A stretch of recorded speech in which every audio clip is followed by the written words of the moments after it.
अस्सलाम वालेकुम dear students, आज की वीडियो में आपके साथ एमडी कैट और नम्स के हवाले से तमाम तरह अपडेट शेयर करेंगे। सबसे पहले तो कल national university of medical sciences nums Rawalpindi की तरफ से नम्स एमडी कैट 2023 का ऑफिशियल रिजल्ट अनाउंस किया गया। नम्स का जो एंट्री टेस्ट है ये 3 सितंबर को यानी एमडी कैट से भी एक हफ्ता कबल संडे के रोज़ कंडक्ट हुआ था, लेकिन इन्होंने रिजल्ट तैयार करने में तकरीबन 15 दिनों का टाइम लगाया और 3 सितंबर को कंडक्ट होने के बाद ये 18 सितंबर को इसका ऑफिशियल रिजल्ट अनाउंस किया गया है। अब रिजल्ट अनाउंस होने के साथ ही स्टूडेंट्स को रीटोटलिंग या रीचेकिंग का फॉर्म भी दे दिया गया है कि जो स्टूडेंट्स अपने रिजल्ट से सेटिस्फाइड नहीं है तो वो रीचेकिंग के लिए अप्लाई कर सकते हैं। अब नम्स रिजल्ट के हवाले से पहली चीज़ तो ये क्लियर करते चलें कि जो इसका रिजल्ट अनाउंस हुआ है तो ये परसेंटेज में किया गया है। पिछले साल भी नम्स ने इसी तरीके से ही रिजल्ट अनाउंस किया था और इसके पीछे लॉजिक बड़ी सिंपल सी होती है कि आपका जो नम्स का एंट्री टेस्ट है ये 2 पोर्शंस पर मुश्तमिल था। पहला सब्जेक्ट बेस्ड था जिसमें आपके फिजिक्स, केमिस्ट्री, बायोलॉजी और इंग्लिश के एमसीक्यूज थे और इसकी जो टोटल वेटेज वो 95% थी। इसके बाद जो सेकंड पार्ट था वो साइकोलॉजिकल टेस्ट का था जिसमें 5% पोर्शन उसका रखा गया था। अब बजाय टोटल नंबर ऑफ एमसीक्यूज के एग्जैक्ट मार्क्स बताने के कि आपके सब्जेक्ट वाइज जो है वो पेपर है उसमें इतने एमसीक्यूज में से इतने नंबर आए हैं, साइकोलॉजिकल में आपके इतने नंबर हैं,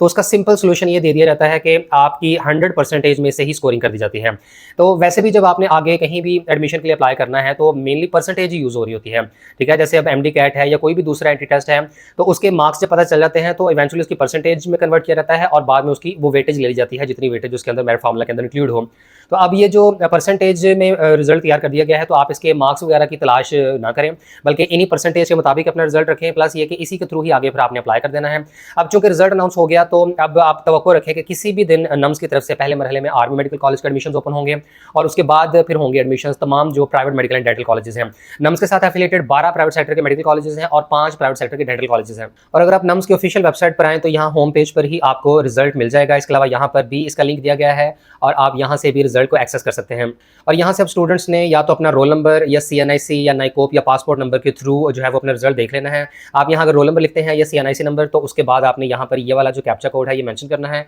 और गेट रिजल्ट कार्ड के बटन पर क्लिक कर देना है। इसके साथ ही नम्स की वेबसाइट पर यह भी बता दिया गया है कि तमाम स्टूडेंट्स रीटोटलिंग के लिए अपनी रिक्वेस्ट 28 सितंबर 2023 की शाम 4 बजे तक भेज सकते हैं और रीटोटलिंग का एक अलग एप्लीकेशन फॉर्म भी वेबसाइट के ऊपर अवेलेबल कराया गया है जिसका लिंक यहाँ दिया गया है। और national university of medical sciences Rawalpindi की तरफ से एमडी कैट नम्स 2023 की रीटोटलिंग का एप्लीकेशन फॉर्म यहाँ दिया गया है और यहाँ सिंपली आपने अपने एग्जाम का रोल नंबर लिखना है, यानी आपका नम्स एंट्री टेस्ट का जो रोल नंबर था वो यहाँ आप लिखेंगे। इसके बाद आपने यहाँ पर नेम लिखना है। नेम लिखने के बाद आपने 1000 रुपये जो इसकी रीटोटलिंग की फ़ी है वो आपने HBL की किसी भी ब्रांच में डिपॉजिट करवानी है और वो जो डिपॉजिट स्लिप है वो आपने उसका नंबर यहाँ लिख देना है। प्लस जो डिपॉजिट की डेट होगी यानी जिस तारीख को भी आपने HBL की बैंक की ब्रांच में जाकर 1000 रुपये जमा करवाया होगा वो आपने यहाँ पर डेट मेंशन कर देनी है। इसके बाद यहाँ पर आप सिग्नेचर कर दें। और चूंकि नम्स टेस्ट के लिए जो स्टूडेंट्स ने रीचेकिंग के लिए अप्लाई करना है तो इसके लिए अलग से कोई चालान फॉर्म नहीं दिया गया। सिंपली यहाँ पर बैंक डिटेल्स दे दी गई हैं, अकाउंट नंबर बता दिया गया है कि HBL Kashmir road Rawalpindi branch में आपका ये अकाउंट नंबर है जिसका टाइटल नम्स फ़ी है। तो इस अकाउंट में आपने जो है वो अपनी फ़ी डिपॉजिट करवा देनी है 1000 रुपीज़। और इसके साथ ही हम बता दिया गया कि ऑनलाइन फ़ी ट्रांसफर एक्सेप्टेबल नहीं होगी, यानी IBFT, internet banking, ATM transfer through mobile apps वगैरह अलाउड नहीं है। इसके अलावा पे ऑर्डर या डिमांड ड्राफ्ट के थ्रू भी अगर आप फ़ी पे करते हैं तो वो एक्सेप्टेबल नहीं होगी, बल्कि आपको इस अकाउंट में डायरेक्टली जो है वो अमाउंट ट्रांसफर करनी होगी। और इसके लिए ज़रूरी नहीं है कि आपने HBL कश्मीर रोड ब्रांच में जाकर ही फीस सबमिट करवानी है, बल्कि आप पाकिस्तान में किसी भी HBL की ब्रांच में जाकर मुतल्लिका अकाउंट में 1000 रुपया डिपॉजिट करवा दें। और इसके बाद स्टूडेंट्स कंफ्यूज हो रहे थे कि नम्स का जो ये रीटोटलिंग का फॉर्म है ये कैसे जमा करवाना है या इसका क्या प्रोसीजर है। तो इसके लिए यहाँ पर पॉइंट नंबर 1 में डिटेल बता दी गई है कि एक तो आपने जो HBL की पेड कैश डिपॉजिट स्लिप है ये, और दूसरा एप्लीकेशन फॉर्म फिल करने के बाद ये आपने सेंड करना है deputy controller examination A&E national university of medical sciences COMH Rawalpindi के एड्रेस पर आपने या तो कुरियर कर देना है या थ्रू पोस्ट आप सेंड कर दें या बाय हैंड भी सबमिट किया जा सकता है। यानी एक तो नम्स की तरफ से बैंक अकाउंट की डिटेल्स बता दी गई हैं कि आपने इस बैंक अकाउंट में जो है वो 1000 रुपया प्रोसेसिंग फी जमा करवा देनी है और जो डिपॉजिट स्लिप होगी वो आपने एप्लीकेशन फॉर्म के साथ अटैच करनी है। और ये जो एप्लीकेशन फॉर्म है इसका भी एड्रेस दे दिया गया है कि नम्स के उस एड्रेस पर आपने जो है वो इसको थ्रू कुरियर या पोस्ट के जरिए सेंड कर देना है। बाकी इसमें ऑनलाइन वाला सिस्टम नहीं है कि आप एक ऑनलाइन फॉर्म जमा करवाएं और आपकी रीटोटलिंग हो जाएगी, बल्कि ये फॉर्म आपको या तो बाय हैंड या कुरियर के जरिए या थ्रू पोस्ट सेंड करना होगा नम्स के एड्रेस पे। और इसके अलावा नीचे जो कॉलम्स दिए गए हैं ये आपने फिल नहीं करने हैं, ये सिर्फ ऑफिस यूज़ के लिए हैं जो कि नम्स की तरफ से ही फिल किए जाएंगे। इसके बाद नम्स एंट्री टेस्ट के हवाले से स्टूडेंट्स की तरफ से 2 इंपॉर्टेंट सवाल पूछे जा रहे हैं। पहला ये कि नम्स टेस्ट के पासिंग मार्क्स कितने हैं। तो देखिए नम्स की तरफ से किसी किस्म के पासिंग मार्क्स की कोई अनाउंसमेंट नहीं की गई थी। उसकी वजह यह है कि नम्स का जो इतलाक है एंट्री टेस्ट का वो सिर्फ और सिर्फ आर्मी मेडिकल कॉलेज के ऊपर है जो कि गवर्नमेंट मेडिकल कॉलेज है, और बाकी के जितने भी कॉलेजेस हैं वो प्राइवेट सेक्टर के हैं, जिनमें 12 प्राइवेट सेक्टर के मेडिकल कॉलेजेस हैं और 5 प्राइवेट डेंटल कॉलेजेस हैं। तो इसमें पासिंग परसेंटेज रखने का ऐसा बेनिफिट नहीं था, क्योंकि नम्स एंट्री टेस्ट को सिर्फ पास कर लेना ही काफ़ी नहीं है, बल्कि इसमें आपको अच्छे नंबर लेने होते हैं अगर आपने एडमिशन सिक्योर करना है, क्योंकि आर्मी मेडिकल कॉलेज का मेरिट अगर आप पिछले साल देखें तो वो 95% के करीब रहा था लास्ट ईयर। तो आपने अगर टेस्ट को पास कर भी लिया है तो कोई फायदा नहीं है, जब तक कि आप इतने एक्स्ट्राऑर्डिनरी नंबर नहीं ले लेते कि आपका वहां पर दाखिला हो सके। और जो private medical and dental colleges हैं नम्स के साथ एफिलिएटेड, तो उनके मेरिट भी कोई कम नहीं रहते। पिछले साल जो सबसे कम मेरिट था तो वो तकरीबन 85% या 86% की रेंज में था, विच मीन्स कि आपको इससे ज्यादा एग्रीगेट ही लेना होगा अगर आपने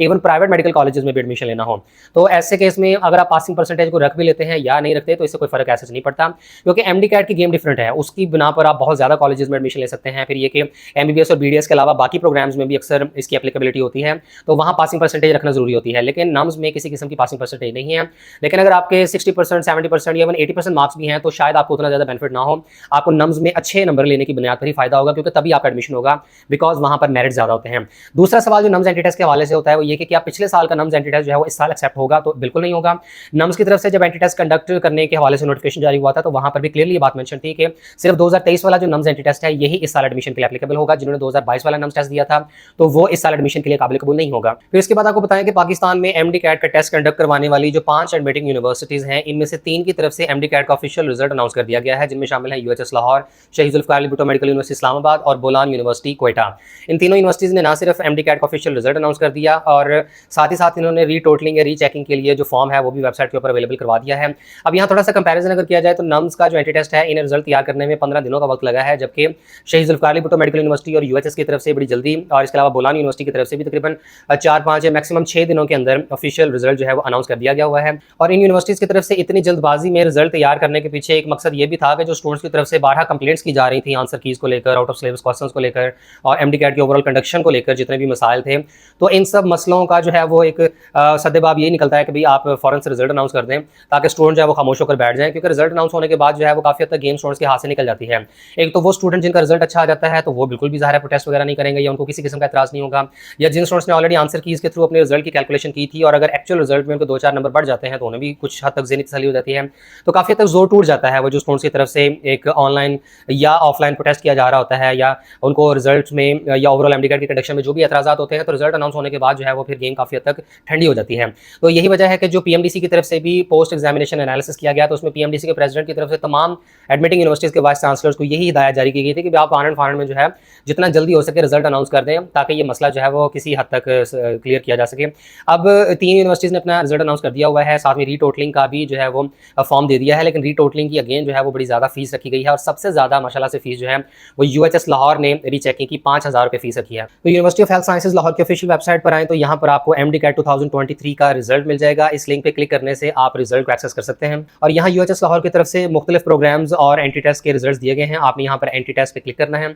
और यहाँ आपको एमडी कैट 2023 का रिजल्ट मिल जाएगा, जिसके लिए आपको यहाँ सर्च रिजल्ट के बटन पे क्लिक करना होगा और यहाँ कैंडिडेट्स को अपना रोल नंबर और स्टूडेंट्स नेम लिखने के बाद सबमिट करना होगा, जिसके बाद आपका रिजल्ट शो हो जाएगा। इसके साथ ही यूएचएस लाहौर की तरफ से रिजल्ट नोटिफिकेशन भी जारी कर दिया गया और बता दिया गया कि इस साल पंजाब में जो यूएचएस की तरफ से कंडक्ट होने वाला एमडी कैट था जो कि 10 सितंबर को कंडक्ट हुआ है और इसका रिजल्ट 15 सितंबर को अनाउंस किया गया है, तो इसमें टोटल जो नंबर ऑफ एप्लीकेंट्स थे वो 65,221 थे, जबकि ऐसे स्टूडेंट जिन्होंने 50% या इससे ज्यादा स्कोर अचीव किए हैं तो उनकी तादाद है 54,131 और यूएचएस के एमडी कैट में सबसे ज्यादा मार्क्स 193 आए हैं। और पाकिस्तान भर में जो एमडी कैट के पासिंग मार्क्स की रेशियो है तो पीएमडीसी का जब सिलेबस अनाउंस हुआ था तो सिलेबस में तो वही 65% एमबीबीएस और 55% बीडीएस का पासिंग क्राइटेरिया रखा गया था, लेकिन बाद में पीएमडीसी की तरफ से एक अलग नोटिफिकेशन भी जारी हुआ था जिसके ऊपर आपको वीडियो बनाकर गाइड किया गया था कि पासिंग परसेंटेज को रिड्यूस कर दिया गया है। और पाकिस्तान भर में अब एमडी कैट के लिए जो पासिंग परसेंटेज है वो मेडिकल कॉलेजेस यानी एमबीबीएस के प्रोग्राम में एडमिशन लेने के लिए 55% यानी 200 में से 110 नंबर है, जबकि बीडीएस यानी डेंटल कॉलेजेस में एडमिशन के लिए पासिंग परसेंटेज 50% है, यानी 200 में से 100 नंबरों वाला जो है एमडी कैट में पास होगा।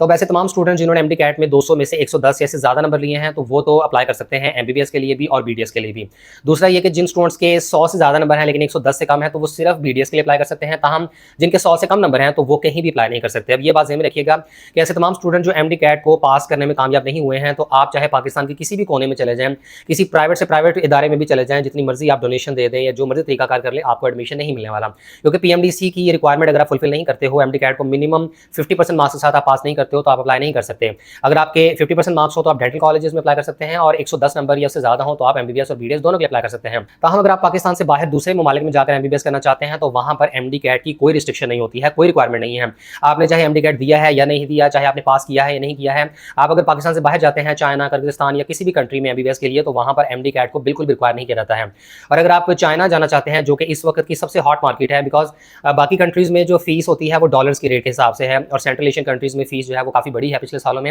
लेकिन चाइना में अभी भी जो है वो आप काफ़ी कम पैसों में एमबीबीएस का प्रोग्राम कंप्लीट कर सकते हैं, इवन बीडीएस का भी। तो अगर आप चाइना जाना चाहते हैं तो अभी आप दारुल सकाफत इंटरनेशनल कॉलेज से दिए गए कॉन्टैक्ट नंबर्स के थ्रू आप रब्ता करें, और सस्ते तरीन पैकेज में आप वहाँ से एमबीबीएस का प्रोग्राम कंप्लीट कर सकते हैं। पहले साल की फीस 8,80,000 रुपये है, और आपका जो टोटल एमबीबीएस है ये तकरीबन 45 से 50 लाख रुपये में मुकम्मल हो जाता है। तो इसके लिए आप लोग दारुल सकाफत इंटरनेशनल कॉलेज से रब्ता करें, और इस मामले में हमारी गारंटी है कि कोई किसी किस्म का आपके साथ फ्रॉड नहीं होगा, कोई किसी किस्म का मसला नहीं है। आप बेफिक्र होकर हमारे रेफरेंस से इनसे रब्ता करें, और इंशाल्लाह आप चाइना से जो है वो बेहतरीन एमबीबीएस कंप्लीट कर लेंगे। इसके बाद यूएचएस की तरफ से एमडी कैट का जो रिकाउंटिंग या रीचेकिंग रिक्वेस्ट फॉर्म दिया गया है इनकी वेबसाइट के ऊपर, तो इसका सिंपल तरीकाकार ये बता दिया गया है कि आपने इस फॉर्म को डाउनलोड करना है, इसको फिल करना है, और इसके साथ ही आपने इसको स्कैन करके और बाकी में जो तमाम जरूरी डॉक्यूमेंट्स हैं तो ये आपने MDCAT 2023 recounting@uhs.edu.pk पर ईमेल करना है। यानी यूएचएस के थ्रू जो आपने MDCAT दिया है इसकी रिकाउंटिंग के लिए आपको कहीं भी बाय हैंड या कुरियर के जरिए फॉर्म जमा करवाने की जरूरत नहीं है, बल्कि आपने इस फॉर्म को ईमेल करना है स्कैन करने के बाद। यहाँ पर अपना नेम लिखें, फादर नेम लिखें, CNIC नंबर, उसके बाद पेपर ID लिखना है, और आपने MDCAT 2023 का roll number, test centre, city, mobile number और ईमेल। इसके बाद आपने बताना है कि आपने अपना खुद का जो आंसर की के जरिए स्कोर कैलकुलेट किया था, तो सेल्फ स्कोर मार्क्स आपके कितने हैं और आपका ऑफिशियल रिजल्ट कितना आया हुआ है। और इसके साथ ही बता दिया गया कि आपने कौन कौन से डॉक्यूमेंट स्कैन करके अपलोड करने हैं। तो रिकाउंटिंग के लिए आपको एक तो अपना जो एडमिटेंस कार्ड है यानी रोल नंबर स्लिप, तो इसको स्कैन करके अपलोड करना है। इसके अलावा carbon copy of your response form, और आपका जो CNIC या बी फॉर्म या पासपोर्ट है उसको भी आपने अपलोड करना है, और paid challan of recounting fee of 5,000 rupees, यानी जो 5,000 रुपये रिकाउंटिंग की फीस रखी है यूएचएस ने, तो इसका पेड चालान भी आपने साथ में स्कैन करके अपलोड करना है। इसके बाद यहाँ पर अपने सिग्नेचर करें और डेट मेंशन कर दें। और यूएचएस की तरफ से हिदायत दी गई है कि 5 वर्किंग डेज के अंदर आपकी जो रिकाउंटिंग रिक्वेस्ट पर अमल दरामद किया जाएगा। इसके बाद जो रिकाउंटिंग की अप्लाई करने की आखिरी तारीख है वो है 25 सितंबर 2023, और रिकाउंटिंग की जो चालान है वो 5,000 रुपये आप डाउनलोड कर सकते हैं fms.uhs.edu.pk से। तो इस लिंक पर जाकर आपने 5,000 रुपये का चालान फॉर्म डाउनलोड करना है, और मुतल्लिका बैंक में 5,000 रुपये आपने प्रोसेसिंग फी अदा करनी है, और जब आप बैंक में फी सबमिट करवा देंगे तो पेड चालान फॉर्म को आपने स्कैन करके अपलोड भी करना है। और रिकाउंटिंग फी का जो टेम्पलेट है उसमें आपने सिर्फ अपना name, CNIC number, contact number देना है, और आपने चालान फॉर्म को प्रिंट कर देना है, और उसके बाद दी नेशनल बैंक ऑफ पाकिस्तान की किसी भी ब्रांच में जाकर फी सबमिट करवा देनी है। तो दिए गए लिंक fms.uhs.edu.pk पर आए, तो यहाँ पर आकर सबसे पहले आपको अपनी कैटेगरी सेलेक्ट करनी होगी टेम्पलेट की, और यहाँ सबसे नीचे आकर आपको रिकाउंटिंग फी ऑफ MDCAT 2023 मिल जाएगा, इस पर आपने क्लिक करना है। इसके बाद यहाँ पर आपने सिंपली अपना CNIC नंबर मेंशन करना है, इसके बाद अपना नेम लिखें, नेम लिखने के बाद आपने मोबाइल नंबर लिखना है। याद रखें ये 3 कॉलम सिर्फ मैंडेटरी हैं क्योंकि इनके साथ रेड कलर का स्टार लगा हुआ है। तो अपना CNIC नेम और मोबाइल नंबर लिखने के बाद आपने प्रिंट चालान के बटन पर क्लिक कर देना है। इसके अलावा बताते चले कि जो स्टूडेंट्स इंक्वायर कर रहे हैं कि ईटा के MDCAT का रिजल्ट कब अनाउंस होगा या सिंध की तरफ से MDCAT का रिजल्ट की अनाउंसमेंट कब होगी, तो देखिए इन दोनों प्रोविंसेस में इस वक्त जो है वो इंक्वायरी कमेटी बनाई हुई है, और जो भी वहाँ पर मुबैना MDCAT लीक होने के मुतल्लिक या MDCAT के दौरान जो है वो चीटिंग का मामला है तो उसकी इंक्वायरी की जा रही है। और जब तक कि इंक्वायरी नहीं हो जाती, और बल्कि KPK में तो बाकायदा पेशावर हाई कोर्ट में भी केस चल रहा है, और वहाँ पर जब तक पेशावर हाई कोर्ट अलाउ नहीं करेगी तब तक रिजल्ट अनाउंस नहीं होगा। तो आपको इंतजार करना पड़ेगा कि दोनों सूबों की जो इंक्वायरी कमेटीज़ हैं प्लस हाई कोर्ट के मामला निपटने के बाद ही फिर ऑफिशियल रिजल्ट अनाउंस किया जाएगा। और जब तक इन दोनों सूबों की तरफ से रिजल्ट अनाउंस नहीं होता तब तक